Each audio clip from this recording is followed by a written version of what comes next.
Well, hi there.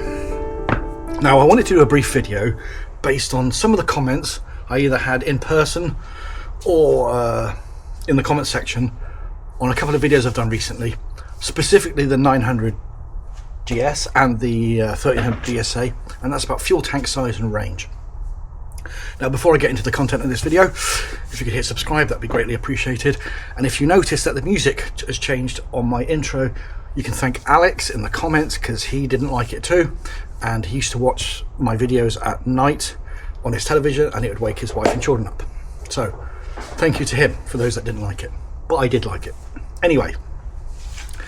So this debate that we need a big fuel tank because we're going to do long tours, I put some thought into this and I used ChatGPT. Now, ChatGPT is very good at many things and it's good at maths. If you give it a formula or give it the criteria, it will search the interweb in the appropriate manner and kick out a number. Now, I wanted to look at how far touring really means and how long it would take. So I looked at this calculation. So on the basis of a 10 litre tank, a 20 litre tank and a 30 litre tank, on fuel efficiency between 30 and 75 miles to the gallon in 5 mile an hour increments, how far would you travel? Assuming a constant speed at either 50 miles an hour or 65 miles an hour. And more importantly, how long would you be sat in the saddle for? Excuse me. So as you can see, and I'll leave this on the screen for a bit, big old table. Along the top we have the fuel tank size, miles per gallon, litre per 100 kilometres, distance in miles, distance kilometres, duration of riding, at 55 miles an hour, and at 65 miles an hour. And we'll specifically and only go to the 30 litre tank and 55 miles to the gallon, because I believe that's what you can realistically look to achieve out of a GSA. So that's 5 from the bottom. So at 55 miles to the gallon on a 30 litre tank, you're travelling 436 miles or 702 kilometres. And at 55 miles an hour, that's 7 hours and 13 minutes, again assuming a constant speed. Or at 65 miles an hour, that is 6 hours and 6 minutes. So what does that mean? 30 litre seems a reasonable amount of fuel. So how far are you travelling? Well, as you can see here, if you were in the UK, you have travelled from Land's End to approximately Kendal. Now this has got travel time for traffic, but 6-7 hours doing that journey. Don't know if I could take that journey. Or if you're in France, let's have a look at this.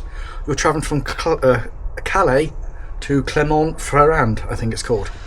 That's nearly all the way across France in a single journey. And you've arrived at your destination, France, but you're going to Monza. So, from France to Monza in a Wanner. Now, as most large adventure bike or touring motorcycles are owned by people over 40, and as someone who is 46 in 2 days, I'm by no means the oldest person that might be travelling a distance, but I would not want to do any of those journeys in a single hit, regardless whether it was possible or not. So to the argument that you need a 30 litre tank for touring, I think is a nonsense. On the average, that there isn't a distance greater than 20 kilometres an hour between petrol stations in all of Europe. So to do that amount of miles, you've ridden past a lot of petrol stations and not given either your ass or your body a break for a coffee, some food, or a piss. Or you have got off for a piss or a coffee and you've gone, no, I'm not putting any fuel in my bike, which is madness.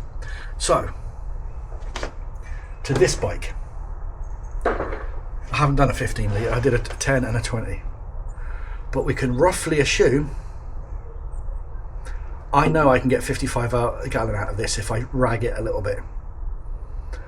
So let's say that is a 20 litre tank at 35 miles to the gallon to account for the size difference. How far am I going? I'm still doing 200 miles. And I'm still travelling for 3 hours. It's quite a distance, and I am going to need to get off it. So of all the reasons that you might have range anxiety, This tank isn't it, and you certainly don't need a 30-litre tank. And not unless it's some sort of crazy endurance exercise or you have to get somewhere in a mega rush. Hope you found that interesting.